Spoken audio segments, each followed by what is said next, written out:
శివమహాపురాణంలో కోటి రుద్ర సంహితను 25th చాప్టర్లో 26 శ్లోకా నుంచి గౌతమ మునిని ఆశ్రయించి ఉన్న ఋషులందరూ కూడా ఆ భార్యలు చెప్పిన దానికి వాళ్ళు లోబడిపోయి ఆ గౌతమ ఋషి మీద ఆయన భార్య మీద ద్వేషాన్ని పెంచుకుని వీడు తీవ్రమైన తపస్సుతో వినాయకుడిని ప్రసన్నుని చేసుకుని ఆయన్ని వరం అడుగుతుంది. ఎలా అయినా సరే ఆ గౌతముడికి విఘ్నం కలిగేలాగా ఆయన ఇక్కడ ఈ ఆశ్రమం నుంచి దూరంగా వెళ్ళిపోయేలాగా మాకు సహకరించమని.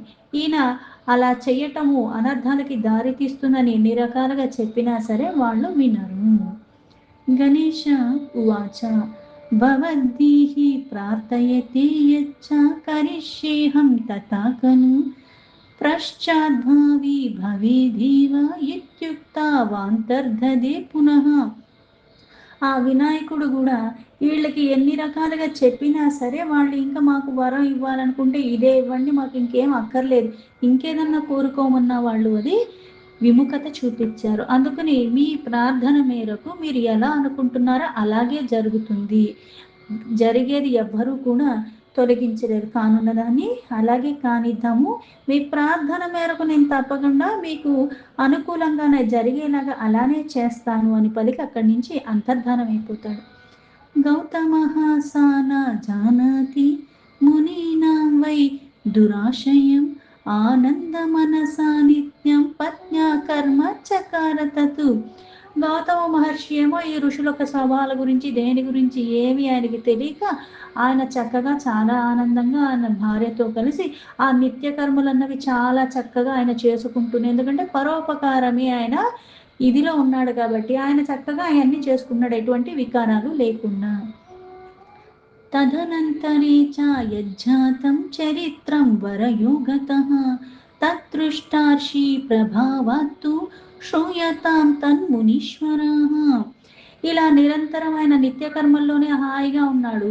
అయితే ఓ ఋషుల్లారా, ఇప్పుడు నేను ఈ వరం ఏదైతే వినాయకుడు ఇచ్చాడో ఈ వీళ్ళకి, దాని కారణంగా ఈ దుష్టంతో ఉన్న ఈ ఋషులు ఏం చేశారంటే ఒక చెయ్యరాని సంఘటన చేశారు. అసలు ఏం జరిగిందో అన్నది మీకు ఇప్పుడు నేను చెప్తాను అని సూతుల వారు చెప్పారు. గౌతమస్య చ కేదారే తత్రాసన్ వృహ్యయూయవాః గణేశస్తత్ర ఘోర్భూత్వా జగామా కిల దుర్భన. ఆ గౌతమ మహర్షికి అక్కడ ఏదైతే ఆ పొలంలో పంటలు ధాన్యాలు ఇవన్నీ వేసి ఆ చక్కగా అవన్నీ పెంచుకుంటూ ఉన్నాడు, అక్కడ వినాయకుడు ఒక గోవు రూపాన్ని ధరించి అందులోకి వెళ్ళాడు. కంపమానా చ సా గత్వా తత్ర తదవరయో గతః వ్రీహిం సంభక్షయామాస యావాశ్చ మునిసత్తమాః. ఈ వినాయకుడు ఎప్పుడైతే ఆ గోవు రూపంలో అక్కడికి వెళతాడో, అక్కడికి వెళ్ళిన తర్వాత అక్కడ మళ్ళీ ఆ వరి పంటలు అవన్నీ కూడా చాలా దుర్బలంగా ఉన్న కారణంగా వణుకుతూ వణుకుతూ వణుకుతూ ఆ గోవు అక్కడ ఉన్న ధాన్యాన్ని తింటూ ఉంటుంది. ఏతస్మిన్నంతరే దైవాత్ గౌతమస్తత్ర చాగతః సాధయాలుస్తృణస్తంభైర్ వారయామాస తాం తదా తృణస్తంభేన సా స్పృష్టా పపాత పృథివీతలే మృతా చ తత్క్షణాదేవ తదృశేహ పశయత్తదా. దైవయోగం చేత ఆ మహర్షి గౌతముడు కూడా అక్కడికే వచ్చాడు. ఈ దుర్బలంగా ఉన్న గోవు ఆ వరి పంటలోకి చేరేది అన్ని తింటూ ఉంటే, పైగా దయాలు కాబట్టి ఈయన ఏం చేశాడంటే అదే గడ్డి పరకని తీసుకుని ఒక్కసారిగా దాన్ని అక్కడి నుంచి తరుగుదాం అన్నట్టుగా అలా ప్రయోగించాడు అంతే. దాని స్పర్శ మాత్రం చేత ఆ గోవు వెంటనే అక్కడ భూమి మీద పడిపోవటం, అది క్షణంలో మరణించింది. ఇది ఎప్పుడైతే ఇలా అయ్యిందో, ఇలా కావాలని ఆశగా ఉన్న ఆ ఋషులందరూ కూడా అక్కడికి వచ్చేశారు. వాళ్ళు వెంటనే ఋషయశ్చ చన్న రూపాస్తే ఋషి పత్నాయస్తథా శుభాః ఊచుస్తత్ర తదా సర్వే కిం కృతం గౌతమేన చ. ఈ కపట బుద్ధి కలిగిన వాళ్ళందరూ అక్కడికి వచ్చి ఋషి భార్యలందరూ కూడా అయ్యో అయ్యో ఇప్పుడు గోవు చచ్చిపోయిందంటే గోహత్య జరిగిపోయింది, ఈ గౌతమ మహర్షి ఆ గోవుని చంపేశాడు అన్నట్టుగా వీళ్ళు నానా రకాలుగా అక్కడ గోల చేయటం మొదలుపెట్టారు. గౌతమోపి తత అహల్య మాహుయామా సీత్ సువిస్మితః ఉవాచ దుఃఖతో విప్ర దూయమానేన చేతసా. వీళ్ళందరూ కూడా అంతలాగా చేస్తూ ఉంటే ఆ గౌతమ్ మహర్షి ఆశ్చర్యానికి లోబడ్డాడు. ఎందుకంటే దాన్ని వధించాలని చేసింది కాదు. గడ్డి పరక ఇదిల్చినంత మాత్రం చేత అది ఎలా మరణించింది అని ఈయన ఈ ఆశ్చర్యానికి లోబడి ఉన్నాడు. అప్పుడే అక్కడ అహల్యని పిలిపించి అక్కడ వాళ్ళందరకు దుఃఖపూర్వకంగా అంటున్నారు. గౌతమ ఉవాచ కిం జాతం చ కథం దేవి కుపీతః పరమేశ్వరः కిం కర్తవ్యం క్వ గంతవ్యం హత్వా చ సముపస్థిత.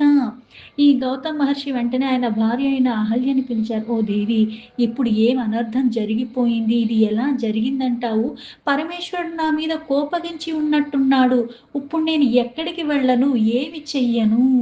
ఈ గోవధ అన్నది నా ద్వారా జరిగిపోయింది కాబట్టి ఈ పాపం నేను ఎలా తొలగించుకోగలను అని. సూత ఉవాచ ఏతస్మిన్నంతరే విప్ర గౌతమం పర్యభస్సర్యన విప్రపత్న్యాస్తతాహల్యాం దుర్వోచోభిర్వ్యతా దదుః. సూతుల వారు మళ్ళీ ఆ ఋషులకి ఇలా చెప్తున్నారు. ఇందులో అక్కడ ఉన్న వాళ్ళందరూ కూడా కావాలని గౌతముడిని అక్కడి నుంచి పంపించేయాలన్న ఈ కుట్ర పన్ని ఉన్నారు కాబట్టి అక్కడ వాళ్ళందరూ కూడా ఈ గౌతమ మహర్షిని ఆయన భార్య అయిన అహల్యని కూడా, అంటే మీరు చెయ్యరాని మహాపాపం చేసేశారు, దీనికి ఇంకా ప్రాయశ్చిత్తం లేదన్నట్టుగా కఠినాతి కఠినమైన మాటలతో వాళ్ళకి ఇంకా కష్టం కలిగించేలాగా వాళ్ళు మాట్లాడుతున్నారు. దుర్బుద్ధ్యశ్చ తచ్చిష్యాః సుతాస్తేషాం తథైవ చ గౌతమం పరిభత్స్యేవ ప్రత్యూచుర్ధిగవచో ముహుః. ఇక్కడ వీళ్ళంతలాగా వాళ్ళని బాధించేలాగా కష్టం కలిగించేలాగా దూషిస్తూ మాట్లాడుతూ ఉంటే దుష్టబుద్ధి కలిగిన వీళ్ళందరూ కూడా అక్కడ మళ్ళీ ఆ శిష్యులతో గౌతముడు ఇంకా మళ్ళీ ఈ నిందలన్నీ కూడా మళ్ళీ మళ్ళీ పడుతున్నాయి, ఇవి ఎలా తొలగించుకోవాలి అని ఆయన ఆలోచనలో పడ్డాడు. అయితే ఎలా తొలుగుతాయి అంటే మళ్ళీ ఈ ఋషులే దానికి సమాధానంగా ఆయనకి చెప్తున్నారు. ఋషయ ఊచుహు ముఖం నా దర్శనీయం తే గమ్యతాం గమ్యతామితి దుష్ట్వా గోధనముఖం సద్య సచైలం స్నానమాచరేత్. ఆ ఋషులందరూ కూడా గౌతముడితో ఇలా అంటే, ఇక్కడ గోహత్య చేసినంత కారణంగా ఎంత మహాపాపం మీకు చుట్టుకుందంటే మీ ముఖం మేము చూడటానికి యోగ్యత లేదు ఇంకా. అందుకని మీరు ఈ ప్రదేశాన్ని విడిచిపెట్టి వెళ్ళిపోవాల్సిందే, ఇక్కడి నుంచి వెళ్ళిపోండి. ఎందుకంటే గోహత్య చేసిన మహాపాతకం మీకు చుట్టుకుంది కాబట్టి ఆ పాపం చేసిన వాడిని దర్శించినా మాకు అదే కలుగుతుంది. అందుకని అటువంటి వాడిని చూడకూడదు. అందుకని ఇక్కడ ఆ మొహము చూడకూడదు. అంటే ఇక్కడ వాళ్ళకి ఎంత దూరంగా ఉంటే అంత మంచిది. అందుకని మీరు వెంటనే ఈ ప్రదేశాన్ని నుంచి వెళ్ళిపోండి. అటువంటి వాళ్ళ ముఖాలు చూసి మనం స్నానం చేసినా సరే అది మాకు కూడా అంటుకుంటుంది, తొలగదు అని. యావదాశ్రమా మధ్యే త్వం తావదేవ హవిర్భుజః పితరశ్చానా గృహంతి అరమద్దత్తం హి కించన. ఎప్పుడైతే ఈ ఆశ్రమంలో నువ్వు ఉంటావో అప్పుడు దాకా దేవతలు కానీ పితృలు కానీ మేమేమన్నా కర్మలు చేసినా సరే మా ద్వారా కూడా చేసినవి వాళ్ళేమి గ్రహించరు. అందుకుని మీరు వెంటనే ఈ ప్రదేశం నుంచి వెళ్ళిపోండి అని. తస్మాత్ గచ్ఛాయంతస్త్వం చ పరివార సమన్వితః విలంబం కురు నైవత్వం దేనుహన్ పాపకారక. అందుకే గోహత్య చేసిన కారణంగా ఆ పాపం విడిచిపెట్టదు.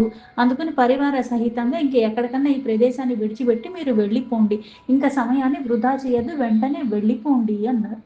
సూత ఉవాచ ఇత్యుక్త్వా తే చ తం సర్వే పాషాణేః సమతాడయన్ వ్యతాం దాదురతీవాస్మి తల్ అహల్యాం చ దురుక్తిభిః. ఇక్కడ మళ్ళీ సమయాన్ని వృధా చేయకుండా వెంటనే వెళ్ళిపోమండి. వీళ్ళందరూ అన్ని రకాలుగా మాట్లాడుతుంటే సూతుల వారు మళ్ళీ ఆ వృత్తాంతాన్ని ఆ ఋషులకి చెప్తున్నారు.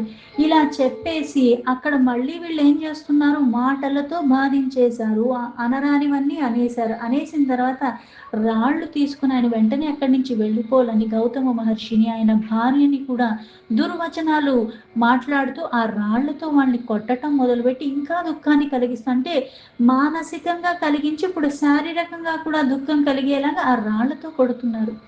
తాడితో బత్సీర్తో దుష్టేర్ గౌతమో గిరమబ్రవీత్ ఇతో గచ్చామి మునయో అన్యత్ర నివసామ్యహం.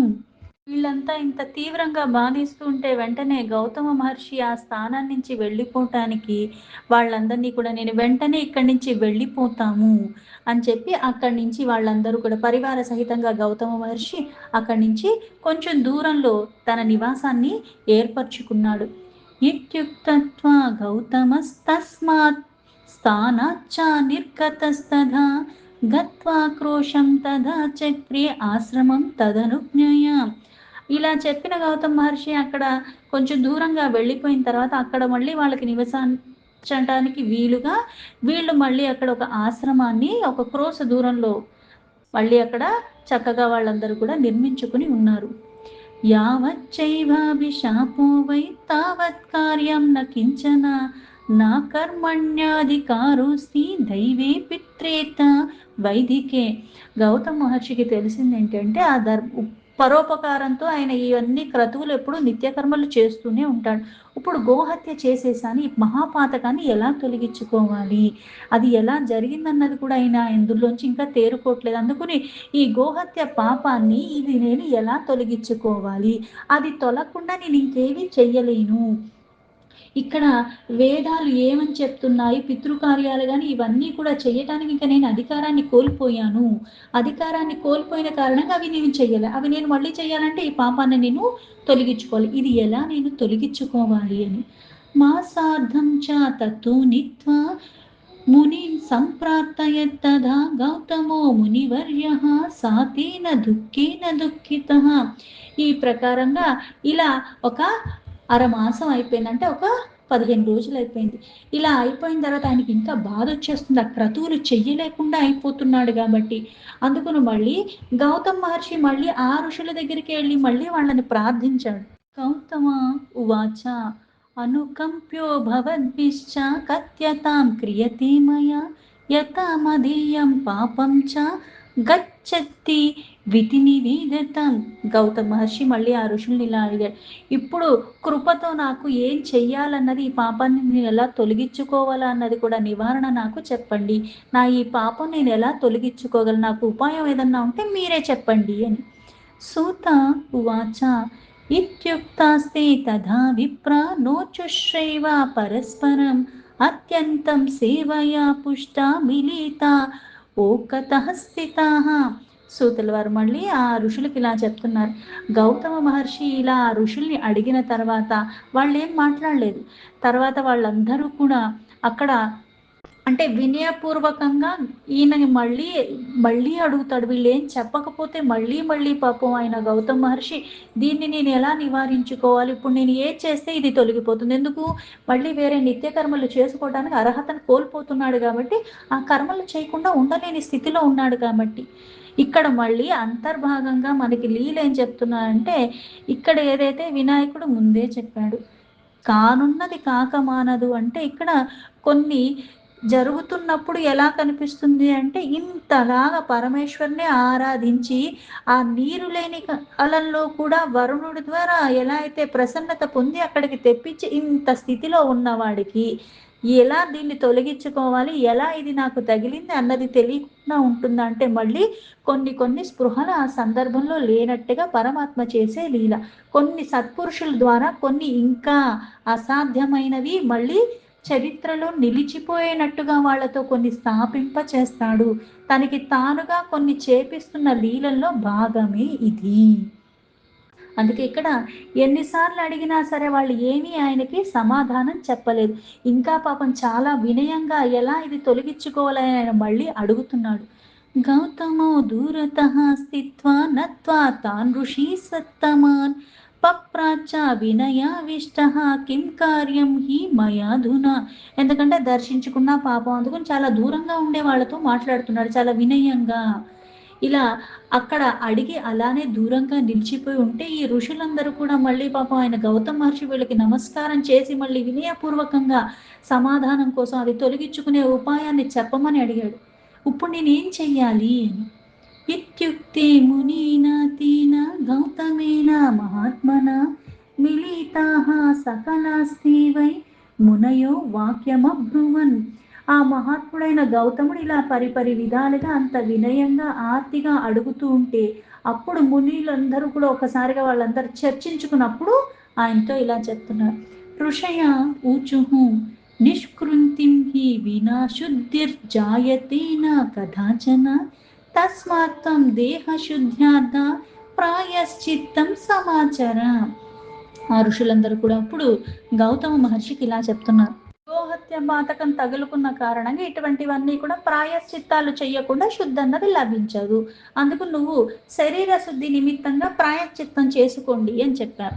త్రివారం పృథివీం సర్వం క్రమపాపం ప్రకాశయన్ పునరాగత్య చాత్రైవాచరామాస వ్రతం తథా. అలాగే ఈ పాపాలు తొలగించుకోవాలంటే 3 సార్లు భూమి యొక్క పరిక్రమ చెయ్యాలి. అంటే ఇలా భూమి చుట్టూ 3 సార్లు పరిక్రమ చేసి మళ్ళీ వచ్చిన తర్వాత 1 నెల అనుష్ఠానంగా వ్రతాన్ని చెయ్యాలి అని. శతమేకోత్తరం చైవ బ్రాహ్మణోస్య గిరిస్తత ప్రాక్రమణం విధాయేవం శుద్ధిస్తే చ భవిష్యతి. దాని తర్వాత ఒక 100 సార్లు బ్రహ్మగిరి యొక్క పరిక్రమ చేస్తే అప్పుడు నీకు శుద్ధి కలుగుతుంది అని చెప్పారు. అథవా త్వం సమానీయ గంగా స్నానం సమాచర పార్థివానం తథా కోటిం కృత్వా దీవం నిషేవయ. అంటే ఇప్పుడు ఇదంతా కూడా శరీర శుద్ధి జరిగింది. దీని తర్వాత నువ్వు గంగతో స్నానం చేసి అప్పుడు మళ్ళీ 1 కోటి పార్థివలింగాలు చేసి ఆ పరమేశ్వరుడైన శివుణ్ణి పూజించుకోవాలి అని. గంగాయాం చ తతః స్నాత్వా పూతశ్చైవ భవిష్యసి పురాదశ తథా చేకం గిరీస్వం క్రమణం కురు. 1 కోటి పార్థివలింగాలు చేసి పూజించుకున్న తర్వాత మళ్ళీ గంగలో స్నానం చేస్తే అప్పుడు పవిత్రత కలుగుతుంది. అప్పుడు మళ్ళీ 11 సార్లు ఇక్కడ ఈ పర్వతానికి పరిక్రమ మళ్ళీ చేస్తే కుంభేస్తథా స్నాత్వా పార్థివం నిష్కృతిర్భవేత్ ఇతి తే ఋషిభిః ప్రోక్తస్ తతేత్యోమితి తద్వచః.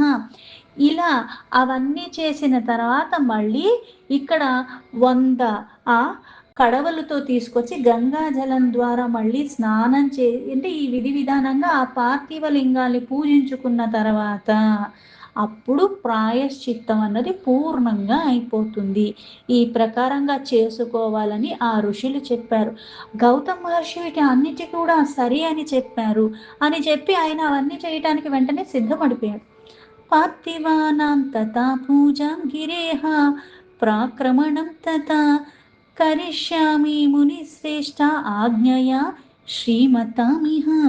హత్యాపాతకం అన్నది ఎలా తగిలిందని ఇంత బాధలో ఉండి ఏ క్రతువులు చేయటానికి వీలు లేకుండా అయిపోయిందని అంత బాధలో ఉన్న గౌతమ మహర్షి ఇప్పుడు చాలా ఆనందంగా, మునిశ్రేష్ఠులారా మీ ద్వారా నాకేదైతే పార్థివలింగ పూజ అలాగే ఈ పర్వత పరిక్రమ ఇవన్నీ చెప్పారో అవి నేను తప్పకుండా చేస్తాను అని. ఇత్యుక్త్వా సర్షివర్యేశ్చ కృత్వా ప్రాక్రమణం గిరేహ పూజయామాస నిర్మాయ పార్థివాన్ మునిసత్తమః. మీరు చెప్పినట్టుగా మునిశ్రేష్ఠులారా ఆ పర్వతానికి కూడా పరిక్రమ చేస్తాను, పార్థివలింగానికి కూడా భక్తితో నేను ఇన్ని చేసి పూజించుకుంటాను అని.